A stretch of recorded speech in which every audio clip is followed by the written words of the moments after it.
Welcome to the Born in Silicon Valley podcast, where we interview startup leaders exploring their journeys, their success challenges, and lessons learned. We hope you'll be inspired in discovering what it takes to build a thriving startup. I'm your host, Jake Aaron Villarreal, and here with us today we have David Hanrahan, the Chief People Officer at Flare. David, welcome to the show. Hey, Jake. Thanks for having me. Great. Well, I'm super excited to have you on the show here today, David. We work with a lot of founders of startups, but I always felt like there was something missing, and that was the view of the chief people officer, specifically at the unicorn level or even at the early stage level. So before we dive in here, I want to give you a little bit of background to the listeners of who David is.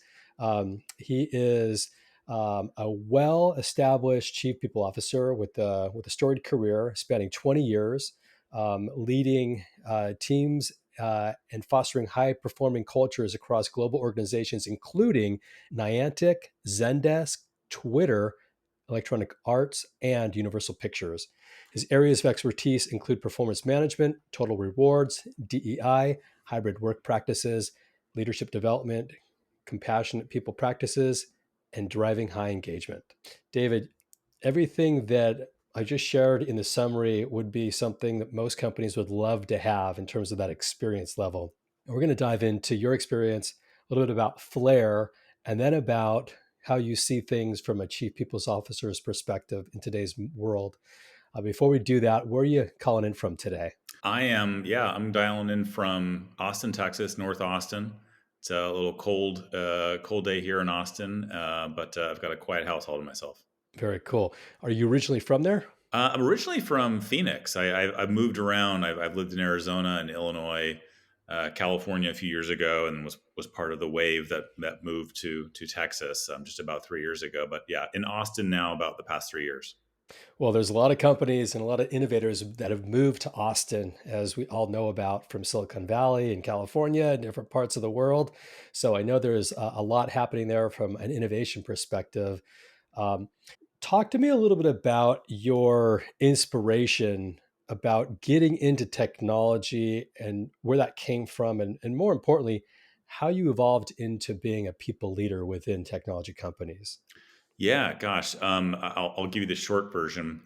I went to school undergrad in psychology, and about halfway through my undergrad, I was kind of like, "What am I going to do with this?" I like the topic, but the light bulb moment was taking a class was industrial psychology. I had no idea that there was a whole practice of applying psychology in the workplace, and that led me to pursuing a graduate program.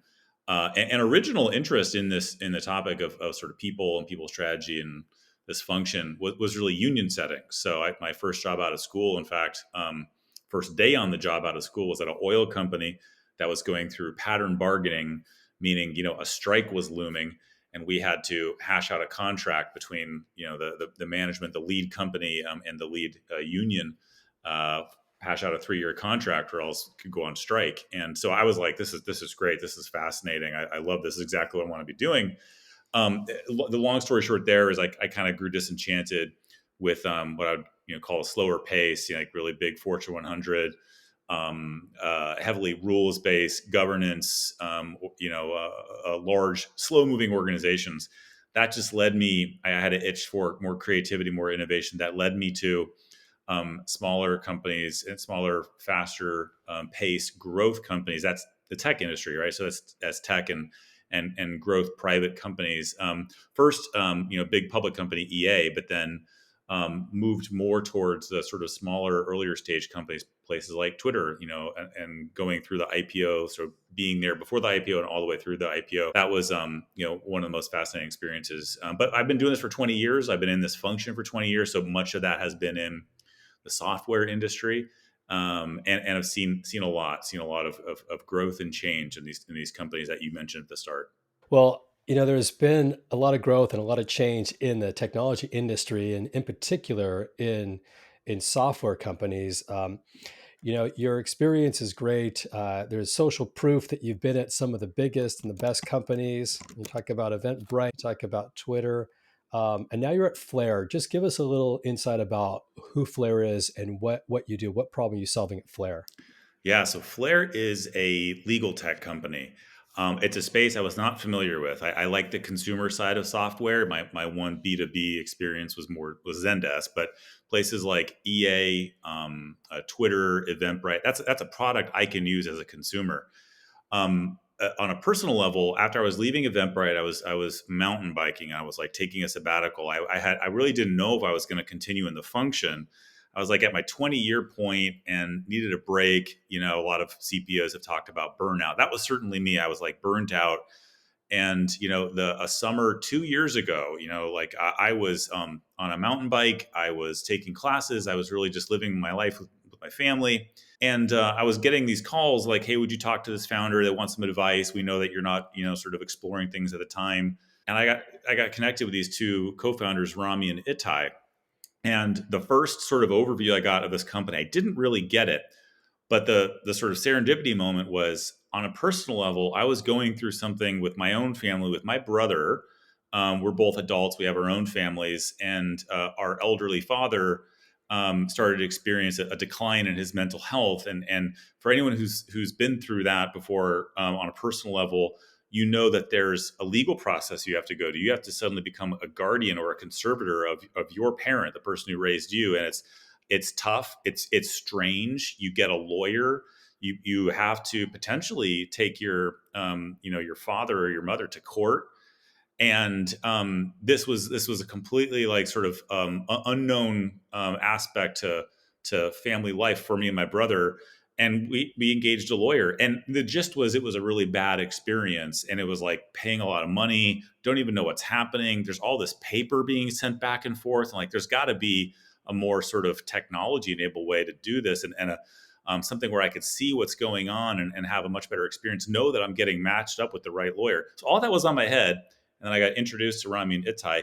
And to make this story short, this is exactly what they're disrupting. In general, the family law space, they're building technology for potential clients of family law, whether that's divorce, custody, guardianship, wills, people who need family lawyers, to find the right lawyer, to engage them, to pay for the lawyer, and then to have your whole case journey through a platform. You could upload documents. You could sort of like at each step of the way, where you're at, what's next.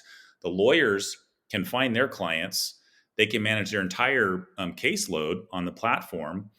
They see all their earnings. They can actually do all their steps through the case directly through the platform. And this is disrupting an industry that's about a $30 billion industry, just family law alone, and then expands from there. You think about immigration or tax, or other practice areas. We're in 10 states at the moment. We've been in operation for about 3 years.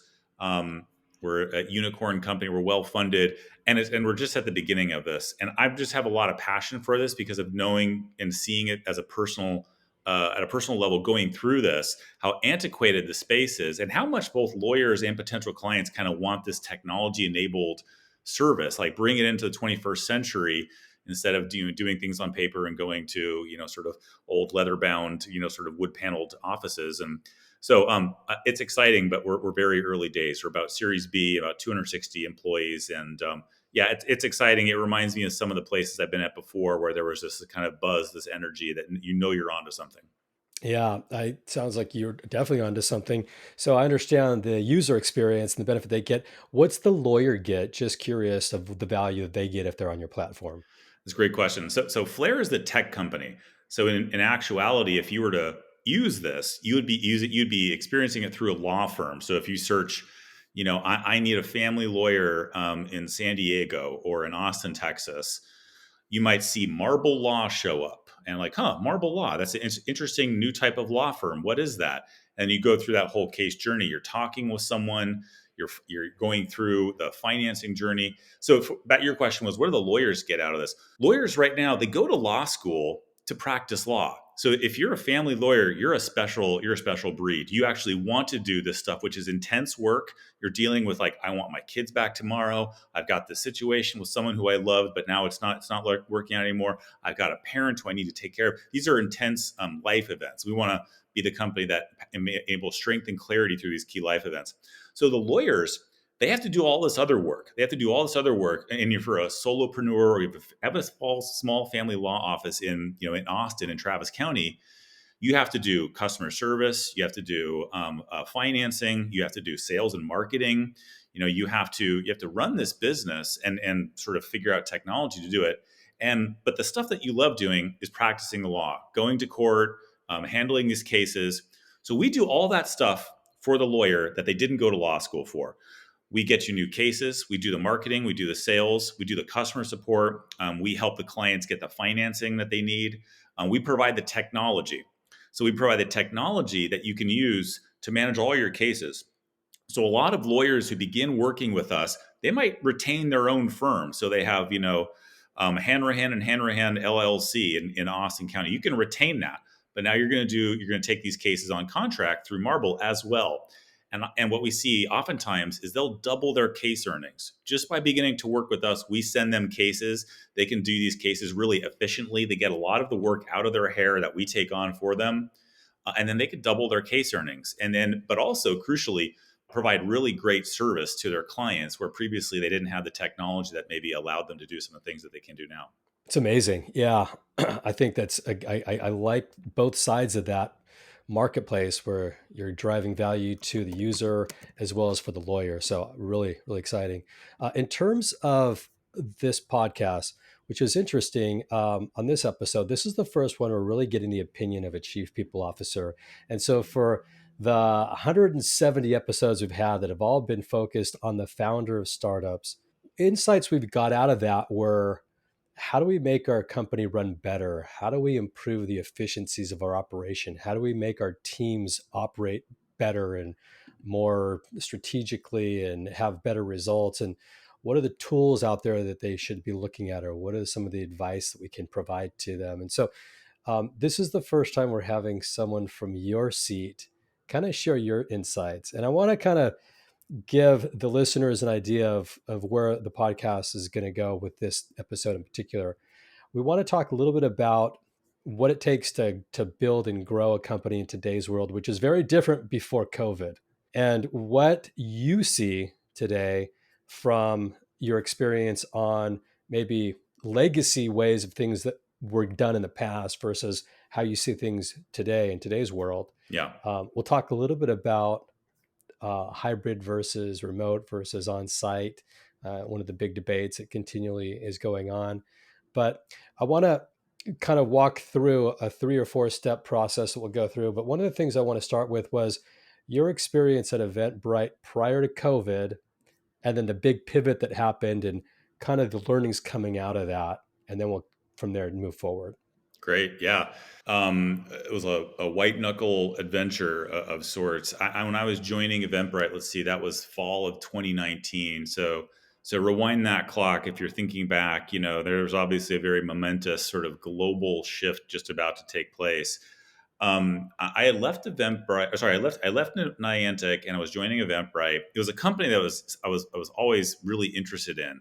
So in this space, you think of companies with great employer brands. Eventbrite is in that space, and founder-led companies. Julia Hartz, someone who actually ran the HR team, has passion about it, can speak credibly about this function. It's like, she's a dream CEO in many ways, and a dream company if you care about building a really great employee experience. They branded their employee experience. They called it the Breitling experience. So it was a company I just always had my eyes on. I was fortunate to have this moment where, like, hey, they need someone like you at this stage. And so they were a public company. They were public as of, like a year and a half. They just gone public when I joined them in the fall of 2019. I joined them, we're setting up a plan for 2020. It's like December, it's January. I go to the sales kickoff in Australia. I'm coming back. I'm getting acclimated to the team, getting acclimated to my own team. And I remember sitting down, there was a board meeting where one of the board members was really had this worried look on his face. And I was sitting next to him. And he's like, this thing out of China, I just don't think I really worry about it for you guys. I'm like, what are you talking about? Like that's at that time we were all still downplaying COVID. And my mom passes away. And so on a personal level, I'm like, I have a lot going on. I fly to the funeral in February. I come back in March. It's time now. It's time to pick up the pieces and sort of bring my team together and build a strategy, a people strategy, a Breitling experience strategy for 2020. And we go, and there's a starting to become warnings around COVID and travel. And we have an offsite for the people team, the Breitling, the BX team in Nashville, where we had a big office the first week of March. And I remember this moment where I kind of talked to the CEO and the CFO. I'm like, should I cancel this? And well, let's just make sure everyone knows it's optional. At that time, there wasn't restrictions, so you could still travel. And so everyone optionally said, okay, let's go. Like, we can go. Like, who knows what's going to happen? And we go to Nashville to have a kickoff of our BX team, me as a new leader to set a strategy for the year. And the first night, a tornado rips through town a mile away from the hotel. And Wow. I was in the top of the tower, and the windows are being sucked in and out. And it's like, emergency lights are on, get down to the basement. I remember thinking, like, maybe we shouldn't have had this offsite. Also thinking, like, this is going to be a weird year. It's already really weird. And so we realized shortly after that that our entire industry is going to get wiped out. The whole live events industry. So COVID, we basically get back from national. We start seeing the news articles, like travel starts to get shut down. But crucially for us, live events start getting restricted, lockdown all around the globe. This was our business. We didn't have a business around virtual events at that time. We were concerts and comedy shows and cooking classes, everything live. And so, in the matter of a couple of weeks, we made some decisions to pivot the entire business model. And without going into detail on what those were, they were major. They were going from a sales driven business to more technology driven business. They were going from vertical business to horizontal, going from being in 190 countries around the globe to like 6 or 7 or something. Just massive pivot all in one. Like, but here's what's interesting, which will get me to like the learnings and sort of like where did I take this and what could the listeners apply. We decided from that point we're going to emerge stronger from this, which at the time was audacious because there were live events companies going out of business. These small sort of regional live events software companies, they were going out of business next to us. They were running out of money. They couldn't get capital, and we had to raise debt capital, a lifeline. Um, but we had this audacious goal. Let's emerge stronger from this. We don't know what our destiny holds, but let's emerge stronger, both culturally and in the business. And at the same time, we had to go through a 50% layoff in this new business model, this pivot we were pursuing. We just did with so much of the business was legacy. We didn't have a home for a lot of sales, like live operations, like sort of concert operations. We just didn't have it anymore. So we went through that April 2020. So this is just a matter of a couple of weeks. Well, navigated a whole big layoff, a business model pivot, and then the morale just dropped. But then we picked up the pieces from there, rebuilt from the studs, both on the business and the culture. And so I'll stop there, but like that's kind of setting the scene for my Eventbrite experience. The next 2 years was doing exactly what I just said, was emerging stronger. So the culture amp, our engagement score plummeted, and then it continued to rebound from there, eventually emerging stronger. Our engagement emerged stronger, our P&L emerged stronger, and really the leadership team and the sort of dynamic of the company emerged stronger as well. So lots of lessons I could dive into, but yeah, that was like a case study of change management and transformation. Well, it's a case study that I think others should hear about because it seems to be very common in today's world. If you look at, big tech in general, you hear about companies like Meta and Zuckerberg's year of efficiency and looking at how do you take the company that's already doing really well, but, you know, reduce your headcount and improve operations and look at improvement of margins and, what it does to the stock. And, a lot of people left that had been there for years because the stock was so down, they were underwater, they felt like they could be on a different journey that could be more productive and maybe more financially rewarding. And then fast forward 6 8 months later, 12 months later, they're again emerged much stronger and they're Mm, performing much better. And maybe there isn't a need to go back and build as big of a team, but oftentimes the founders or the CEOs don't have that insights about tracking what's really working well and kind of the underlying data that you can really understand about how your team's performing, whether it's marketing or sales or product.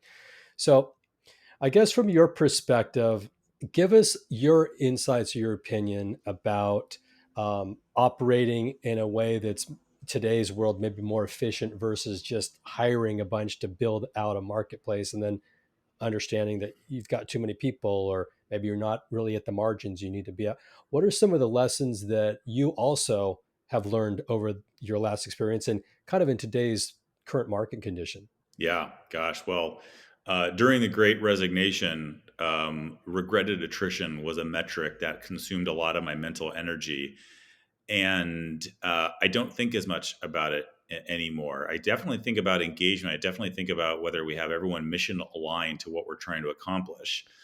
But now if someone wants to move on, I want to get to that realization quicker, so that like we need everyone on the bus mission aligned and putting 110% in. And if you're wavering, I'd rather you move on. I'm not going to worry about saving every person. And that was a weird sort of mental sort of hang up I had at Eventbrite, where we're like, let's try and save as many people as we possibly can. Let's try and convince them of this. But the reality is there's just going to be certain people that just sort of like they opt out. And in an engagement survey, these are the people who are in the red. They've already made their decision. They've already made their decision to leave. It's just a matter of time. But going back to lessons learned and sort of like kind of how do I think about applying lessons and building a company culture, in today's age. I think we've just come from a period of individualism and social isolation, with COVID. We've come from a period where there was a lot of people forced to think about themselves and forced to think about themselves in isolation, and encouraged to do so with the Great Resignation, encouraged to take things that was sort of the grass is always greener over there. I think we're emerging into a period of perhaps collectivism, and I think of that as like the rise and importance of community, and feeling as though I can be part of something where there is a team. Part of how this shows up is really interestingly. I think there's this mistaken impression that the next generation entering the workforce, hey, they were raised on Zoom, they had classes on Zoom, they had graduations on Zoom. And what I've learned, both anecdotally and some data, is they want the flexibility. They want work life flexibility and sort of be able to sort of come and go as they want. But they actually want a team. They want to be part of a strong team. They don't want to be individual, sort of mercenaries. And so this period of collectivism, taking it to a learning that I've had in terms of how I think about sort of people strategy differently. In individualism, performance reviews, individual performance reviews. Your listeners will be familiar with this. We've all gone through this. Performance reviews are a really central concept in people strategy. How do you do it? Do you do quarterly? Do you do annual? Do you have ratings? No ratings? Do you tie it to comp or not? These are important things we should do. Performance reviews. Performance reviews, though, let's be honest, they govern conversation. So, like what you're gonna get from a perfectly honed performance review process at your company is clarity at the individual level. Performance reviews are a byproduct of individualism. They're inextricably linked to individualism. Now collectivism, what would be something, what would be a sort of turning that on its head, a practice that we might consider that actually helps us more address the bigger picture issue, which is the company needs to perform. Venture capital out there is much harder to come by. We have less runway. We have to show margins to go public now. You can't just be like, wow, look at this revenue. We have to have margins. We have to perform as a company, performance being top line and bottom line. So what you want with a collectivism mindset is to know that all your teams are performing. So think about this. Do you have team performance reviews, at your company? If you're a listener, like they got the eng team, you got the design team, they got the product team, you got the sales team, the marketing team, the supply team, the finance team, the people team, however many teams you define it, whether it's 10 teams or 20 teams or what, do we know where those teams sit on a spectrum of high performing to low performing? Or these teams are viewed very favorably in terms of expectations of their stakeholders. These teams are viewed very negatively. And so at event, we did this. We stack ranked teams. we stack ranked teams almost more as an accident. We were trying to sort of get to a definition of what is a high performing team at this company. We were scratching our brains at this because it was so important for us. We were debating performance, and we took it up to team performance. What are the high performing teams? We kind of had this debate, and we started to jot down principles of high performing teams. We said, well, what would have happened if we just stack ranked all our teams, if against these definitions that we're creating? And all of a sudden, all these unlocks came out. And it was like, this team over here is viewed really favorably. Why? And all these traits were sort of emerging. This team over here was viewed very negatively. They were not performing, and they were central to the thesis of our rebuild. And like, whoa, that team doesn't have a winning strategy. That team is not positioned right in the roadmap process. That team has a talent issue at this level. That team is over resourced or under resourced. All these unlocks come out for the leader where they're like, I didn't know this stuff. I didn't know my team was viewed that way. And I've got some work to do. And so we're doing this now at Flare. And I think as a people leader, if I want to affect company performance, again, I could do the best sort of individual performance review season or cycle ever. And it's not going to move the needle on company performance. Now, if I do this thing though, I can move the needle more tangibly because I'm also unlocking all these other levers beyond just have a tough review with that person or reward them with a comp increase. I'm unlocking all these other aspects of org design, strategy, resourcing, positioning, leadership talent versus lower level talent. And it's been kind of a game changer and linked back to this idea of collectivism. So in any case, I love that. So, for founders out there that are building their current companies, and maybe they're not at the 270 employee mark today, but performance management is important. Understanding your teams and how they work, and being able to inspire them and measure what they're doing, their output, and being able to optimize your company, I think, is very, very important, especially at a leadership position. They might not have a chief people officer yet today, but in the future they will. What would be your advice to building a high performance team from the ground up, and a culture from the ground up? Or maybe if they've already got a team in place, how do you rebuild it so that you can improve their performance and their culture? Are there any tactical tools or any technologies or processes that you can share? You mentioned kind of high level, which I think is great, but can you dive a little bit deeper on that? yeah, absolutely. So I'll just a couple thoughts on culture and building a high performance organization.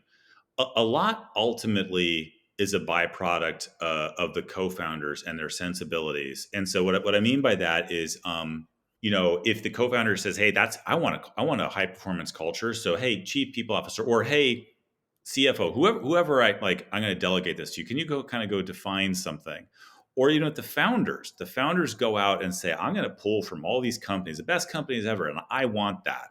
There's this dissonance that emerges from like what you want with like what is reality, and like what am I going to role model. There's been a lot of research that have shown that like the values that espouse versus the behaviors that are actually shown from the executive team, it's those things, the behaviors that are actually shown, that wind up being pervasive throughout the rest of the culture.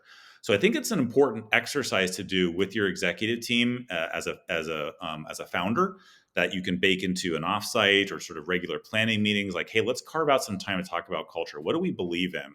And the tension, the sort of the magic that is made is when we can debate, we can chew on something, and we can see where something sits on a spectrum.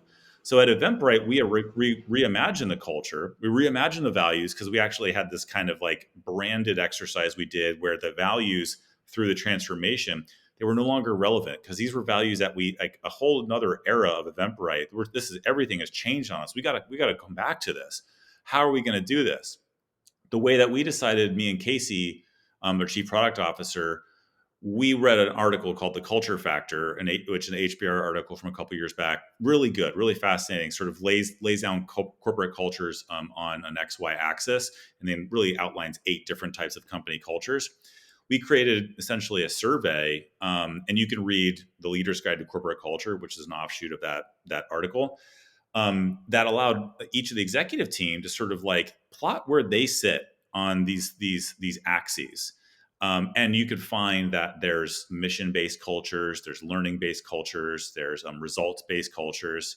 And what was important in that article, and what was important to us as an exercise, was convergence.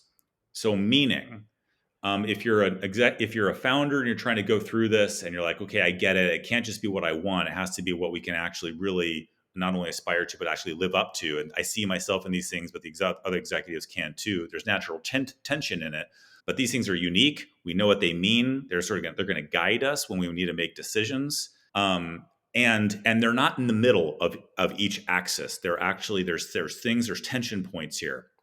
We're more mission based than this company over here, or we're more empathy based than this culture, which is results based. What was important for us in there is convergence. And so in this article, the whole concept of it is that when you get to a set of values, as you scale, you go from 20, okay, yes, these mean something to us. Now we're 200, now we're 2000. The values are really effective as a guiding light in the company in terms of how we make decisions, how we sort of describe behaviors that are important to us. They're effective if we continue to have convergence on them. They're less effective if we have divergence. So meaning as we grow, that the chief revenue officer kind of nodded their head, but they actually have wildly different culture in the sales team. The culture in the Singapore team is super different. Yes, they nod their head at these things that we talk about, but slowly but surely we're all actually saying different things and living different things. Divergence is the killer. Convergence is what you're really hoping for. But in that article, like the punchline, it doesn't really matter what culture you go with ultimately. Like, hey, we're realizing we're mission based, we're realizing we're results based, we're realizing we're a learning based organization. Doesn't really matter in terms of net outcomes of profit, customer satisfaction, and all the metrics you can think of. What matters is convergence. So, anyways, some lessons learned from our exercise. I love that. Yeah. I know that there's a lot of companies that are growing and scaling. Some are downsizing and some are just staying flat. Mm. Um, there's a couple different ways to grow and a couple different ways not to grow. From your experience with this decision around distributed teams, on-site teams, hybrid teams, what do you think are some of the pros and the cons behind building a team that's remotely, and more specifically, maybe some of the tools that or the infrastructure that you think is important to have in place when you're building a remote team versus building an on-site team? Because I think it's different. I think if you're going to have someone come in the office every day, you're going to meet with them, you're going to interview them, you're going to use a different methodology to really onboarding. It's different than if it's a team that's in Israel or that you'll never see in Latin America or in Canada. And so, from your experience, kind of just give us your opinion on what you see and maybe some of the tactical tools and methodologies that you've seen work. It's funny, this topic. I think if it was a year or 2 years ago, it was probably the top item on the list of like people strategy for the year. Like, I got to figure this out. I got to figure out our working mode, and it certainly was at Eventbrite. The tension, the sort of the worry, the sort of like, we got to figure this out. Are we remote first? Are we hybrid? Are we sort of in office? And I'll preface everything I'm about to say with saying, like, I don't think it matters. I really don't think it matters too much in terms of what you choose. In fact, you could have a situation where in this country it is all in office. Over here, we're in this other country, we're all remote first. I think defining and knowing how it works and making it really clear will be important. So clarity for employees and candidates who want to join, like, is this a remote first job? Am I going to be expected to go into the office? That certainly matters. But there's pros and cons. Ultimately, what I mean by it doesn't matter. What I mean by that is there's not one of those is going to be inherently better than the other. It's going to really matter for the company. It's going to really matter for the company, the culture, and sort of what we're trying to do. So, if the founders believe that the market for talent is global, if the founders believe that, I don't think it makes any sense to spend money on an office. If the founders have kind of grown up, working distributed and remote, and that was what works for them, then that's probably what they'll gravitate to. If the founders have really grown up with it with an office, and like, hey, this is how I do my best work. I need to be able to whiteboard. Some other people early on who joined early on kind of believe the same things. That's kind of what will ultimately take place. I think it's harder to later stage make a major pivot.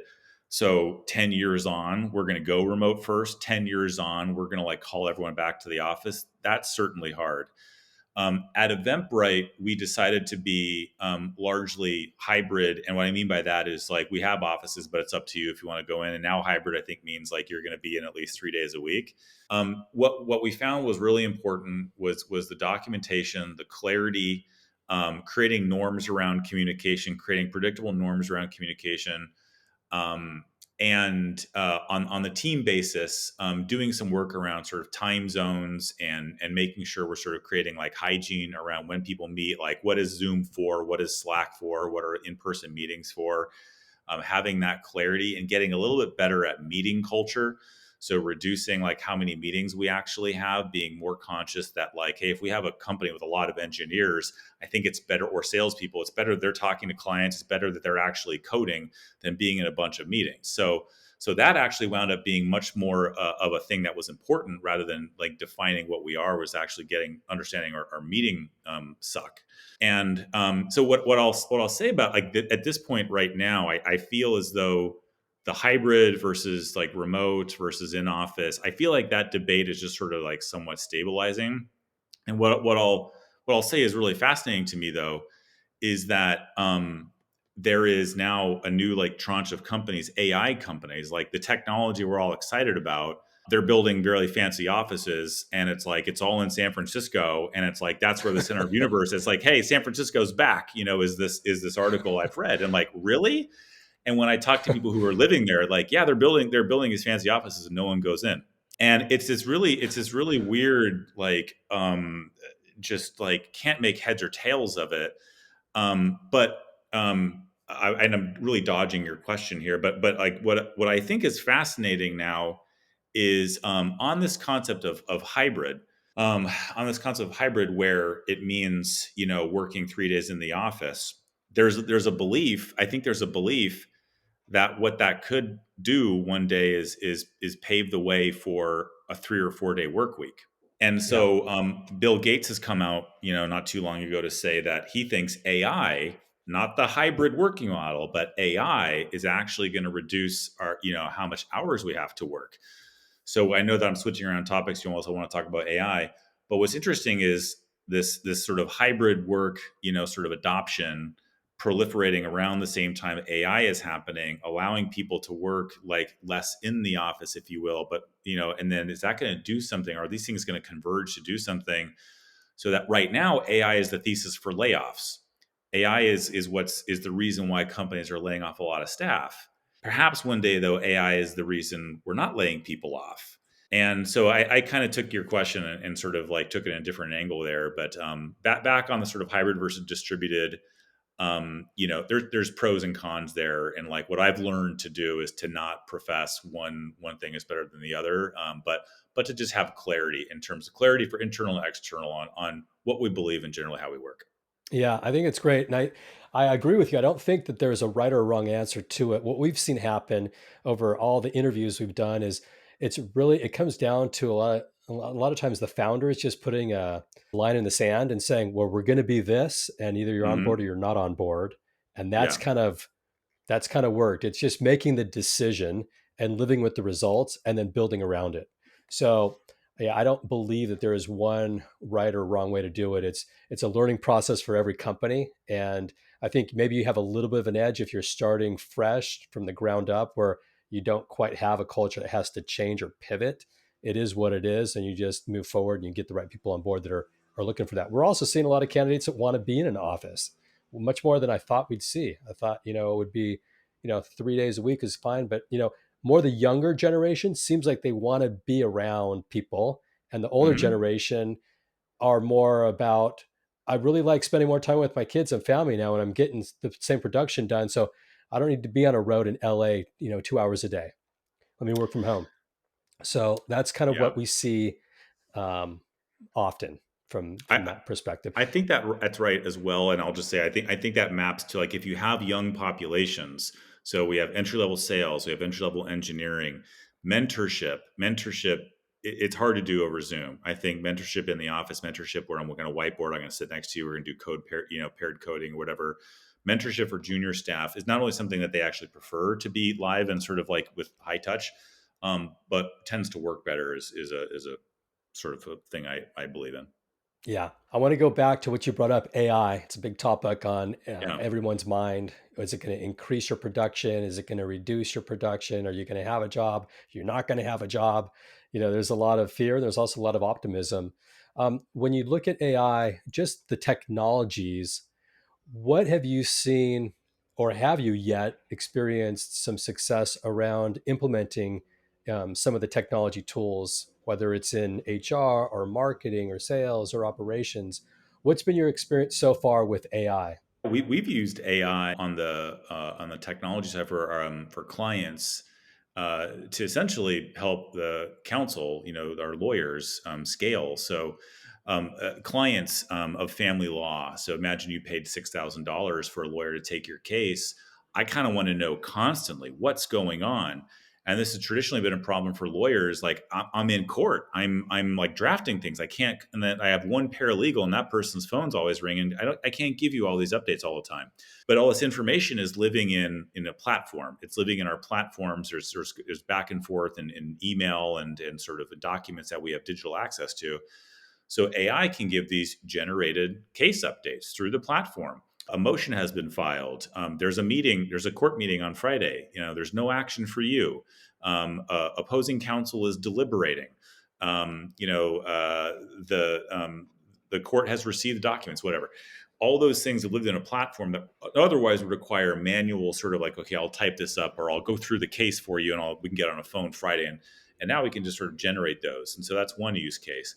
I think there's other use cases for like how we scale just a live interaction that everyone is thinking about, like Klarna. There's an article on Klarna the other day talks about how they've AI has allowed them to do the work of 700 people or something like that, and crazy. Right, I saw that. And so, behind the scenes from a corporate productivity, I'm certainly using it to sort of draft job descriptions. I'm using it to summarize, some survey text and get some really quick insights out. So I think we're just at the early stage of this. But from a people leader, what I believe will happen, and maybe other business leaders or founders or whoever listen to this and sort of thinking about for their own use case, like in marketing or product or whatever, is I hope AI is a technology like the internet, in that I don't need a separate AI application for every single thing I want to do, but that AI is baked in, it's omnipresent in every technology. So an example in the people world, we do performance reviews. There's a platform for that. We do engagement surveys. Sometimes those two things are on the same platform. We have an HR information system. We have a comp module. We have a leadership development program. We have a 360 coaching thing. AI is in starting to get in some of those recruiting. So AI sourcing. So like, hey, this thing will just start generate to you qualified leads and actually facilitate outreach right off the bat. I'm going to serve up these warm leads to you for recruiting, and they're great. They're perfect. These are perfect candidates. We've used AI to surface those for you. Um, my hope is that these platforms, the current platforms right now, adopt AI and make it sort of part of the experience. I say that because I'm using a very large, widely known performance and engagement platform right now that it doesn't have AI, and I would rather not have to just sort of do an RFP for an AI performance platform, but rather, again, AI is a technology that lives throughout all of these things, and that it is almost invisible, so that like I don't have to go into the AI module. I don't have to. But I think that's what we're going to start to see unlocks. We're going to start to see on the performance side, on the people side, AI is going to accelerate a lot of learnings. It's going to accelerate people. It's going to get them faster to insights on coaching on a personal level. I can have my own sort of AI coach. I can have my own AI manager who's taking feedback from me, who has access to all my Slacks and my emails, and will sort of tell me what I'm really missing right now. Engagement survey will sort of create clarity as to what the action items are for us. Compensation will get us faster to insights around what's the right way to pay. All of these things I think are going to create faster more tangible and insightful learnings for the user on the people side. Yeah, I love that. And from just a company perspective, ours included, we're here in the US and Latin America, in India and the Philippines, and different parts of the world. We have meetings that we set up weekly now, which is, this is going to be an AI focused meeting of what are the technologies we need to be looking at? What are the processes we could automate? How do we, look at AI in a way that's going to improve how we do business with customers? And ultimately, it's, it's like its own meeting. It's such a Hmm. priority for how we grow our business, not in a way that's going to take anything from the business, but how do we embrace it? How do we maximize its value? And where does it really help solve problems for us and for our customers? So I think as it continues to evolve, there is going to be a need to really put a target on AI, and as a company, figure out where can we utilize it, and then who are the companies that are building products that can help in a specific domain make our operation run better. I don't see it going away. We work with hundreds of startups, and it seems like you could throw a rock and hit a startup that's building something with AI today, which is great. They're not all going to make it. A lot of them will make it, and the innovation that's coming out of it's just very, very, very cool to see. Um, when you talk about downsizing and scaling up, it's a topic that comes up a lot with the companies we're working with.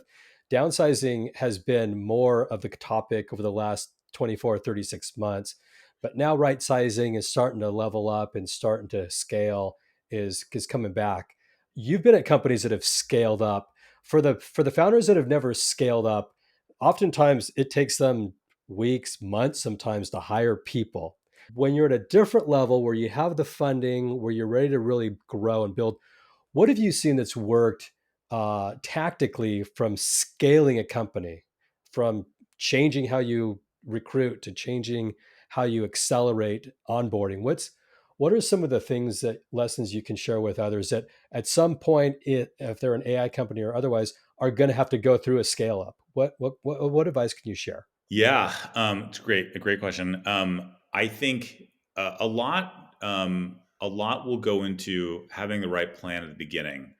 So what I mean by that is I think there's a tendency in fast scaling sort of startups, a go, go, go mode of just like, hey, you got this headcount approved, just go. And, we whip up a job description. Maybe the risk is we're just going to use AI to whip up a, engineering job description, barely even think about it. And like use AI to sort of like, what's a great interview process and use this stuff. And then realize halfway through, we're not finding the right people, or we're leaning too much on AI. And so I say that because a lesson learned is that not having the right plan at the beginning, plan takes a little bit of energy. Like we got to sit down, we got to do a kickoff, we got to do a strategy. What are we looking for? Let's pressure test this job. Who's it going to intersect with? Like, what are the stakeholders for this role? How do we think we're going to hire? Like, what's the right sort of behaviors? 80% of getting the hire right is the behaviors, and that's been my experience. So meaning like I'm probably not going to miss a functional skill set if I know engineering, if I know machine learning, I can probably find out my sort of my coding test there to figure out this person knows their stuff.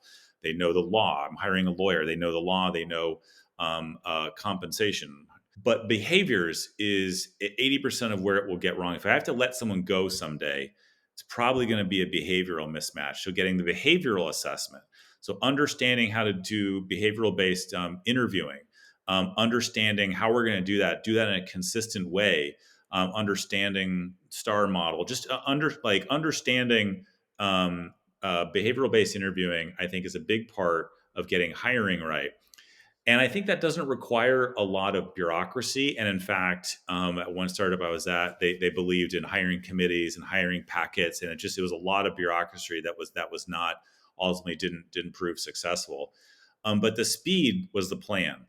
So moving fast, if we're in a scale up mode pretty soon here, speed is the plan of having that and having that aligned, and having a process that we think can work. That's building it at the beginning before we start, rather than just jumping in and moving really quickly. And you can do that. You can put a behavioral based assessment in. You can have a process in. You can sort of understand the hiring panel at 20 employees, or at 200. It doesn't require a big a fancy people team or a chief people officer or someone with experience to do that. Dig a little bit deeper on behavioral interviewing, because I think for the most part, when you build a company, and myself included, when we first started, you've never interviewed anybody. And then you have an Hmm. idea and a product, and you're going to grow a team. And, you're first trying to figure out, okay, what function do they have to do? And how much do I need to pay them? And how do I attract them? And what's our story? And then you get them on board and the culture fits wrong, or the behaviors that they have aren't what you thought. Like, how do you really flush that out in the interview process? And specifically on the behavior side, is there tools that you've used? Is there a methodology? Is there books that you've read? Like, for the listeners, what can you share that they can sort of lean into? Yeah, I'll kind of make it more clear on what this behavioral based interviewing is. So, behavioral based interviewing is the op of structured behavioral based interviewing is the opposite of unstructured relational interviewing. So, unstructured relational interviewing is I'm going to go in here without a plan and I'm just going to ask some questions. I'm going to ask some questions, like, what do you think about this technology? Because I'm an engineering manager, I'm going to ask you what you think about it. I'm going to ask you, I'm going to try and sort of test out what you know. We're not getting into behaviors, we're getting into sentiment, we're getting into around things like what companies you admire, sort of like how do you spend your time on your weekend, like, what type of teams you like working in. This is unstructured relational, whether I relate to you as a person. And this study done a long time ago called the Schmidt and Hunter study said there's basically three validated ways to make good hires. One was work samples. One was cognitive ability tests, which are controversial, but you'll get a company like Coinbase, and they're basically bringing these back into fashion. And then structured behavioral based interviewing. So a good behavioral based question is: let's say we did that values exercise we talked about at the beginning, and we believe in let's say like being candid with our colleagues. We believe in assuming the best intent. We believe in collaboration even if it hurts. Whatever pithy statement, there's something in there. So collaboration is key for us. Effective communication is really key for us. I don't know, sort of positive intent or something like that.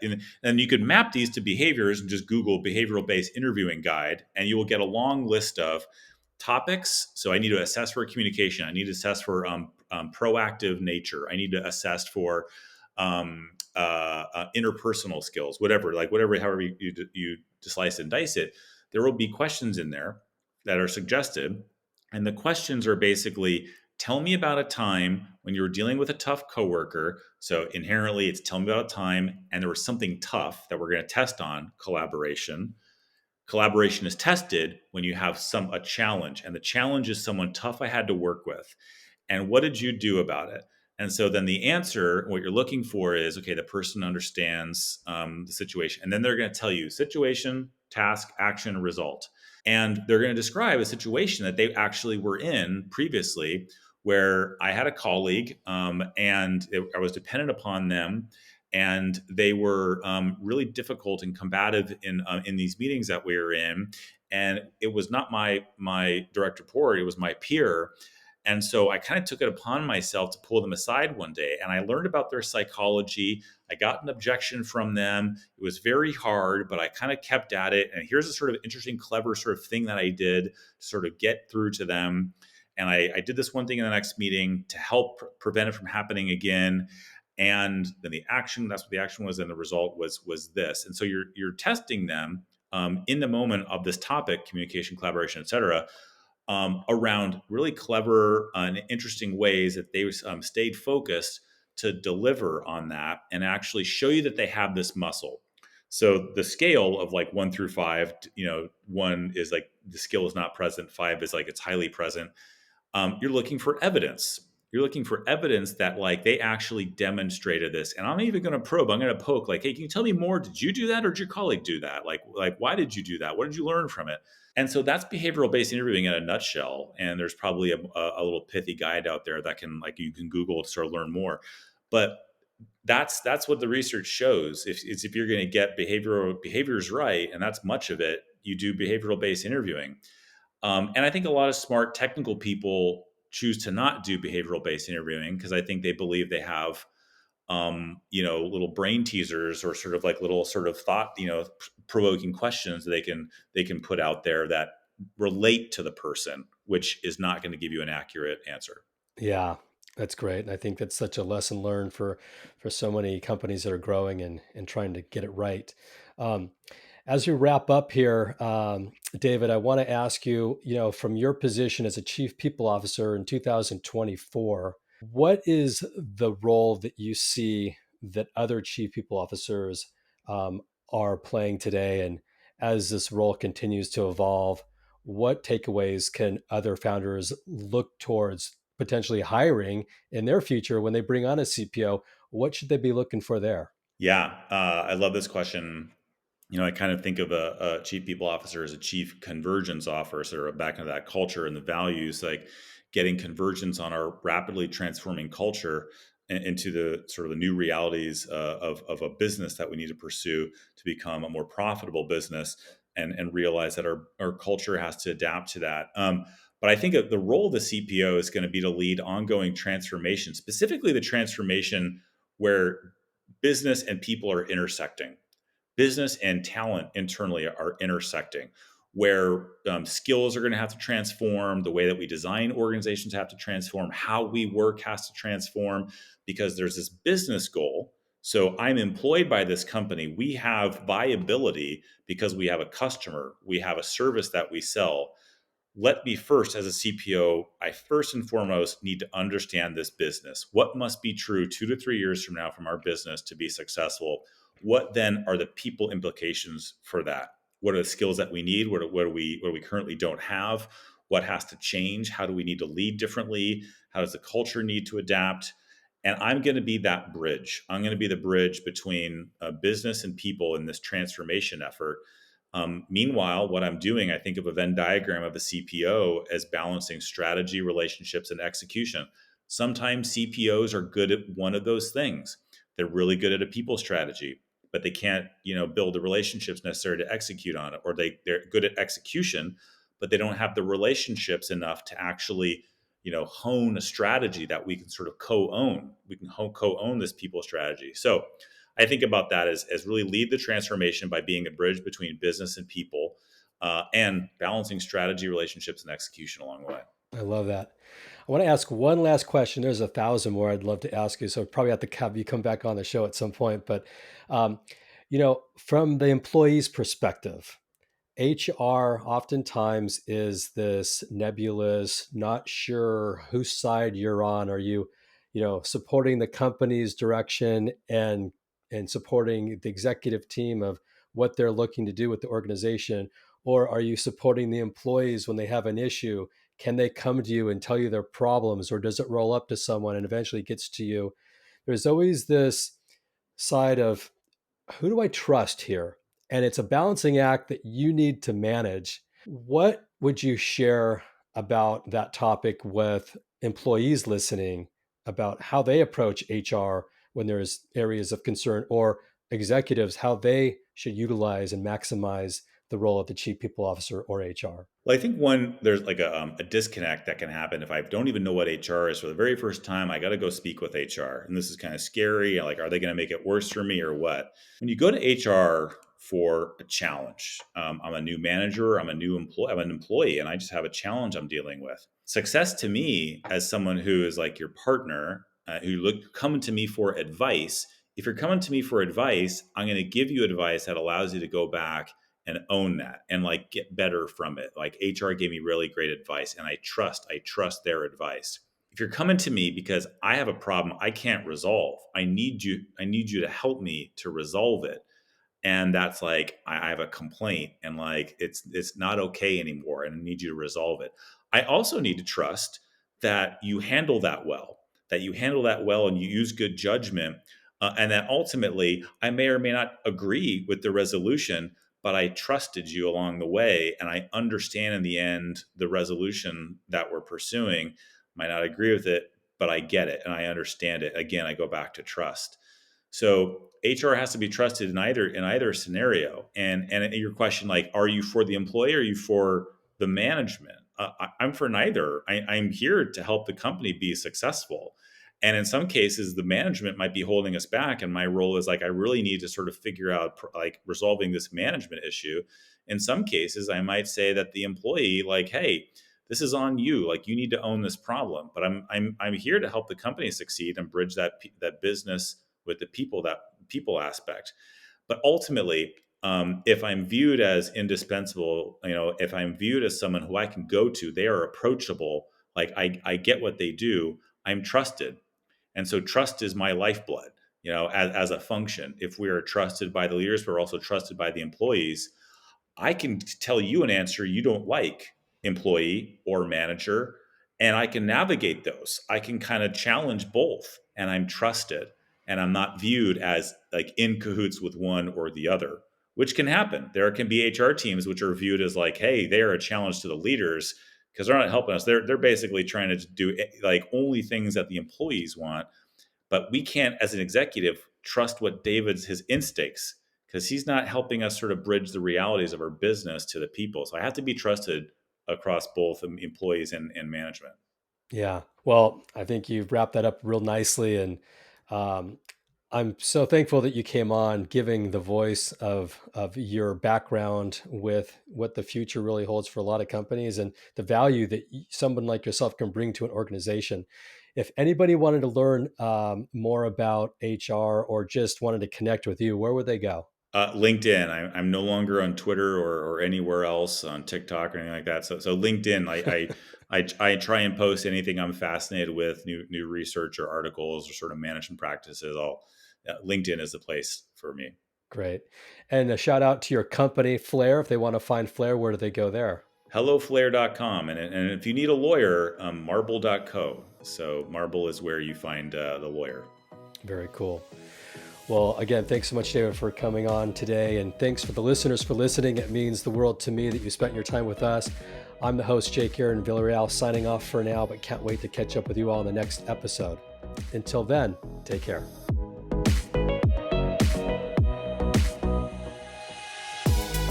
Before we wrap up, I want to give a big shout out to all the entrepreneurs that have joined to make this podcast possible. And for all the listeners for listening. It means the world to me that you chose to spend your time with us today. I'm your host, Jake Aaron Villarreal, signing off for now, but can't wait to connect with you all soon on the next episode. Take care.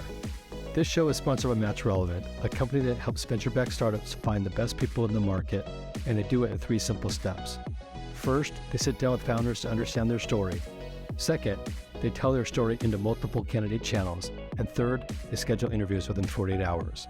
Find us at matchrelevant.com to learn more about how we do it.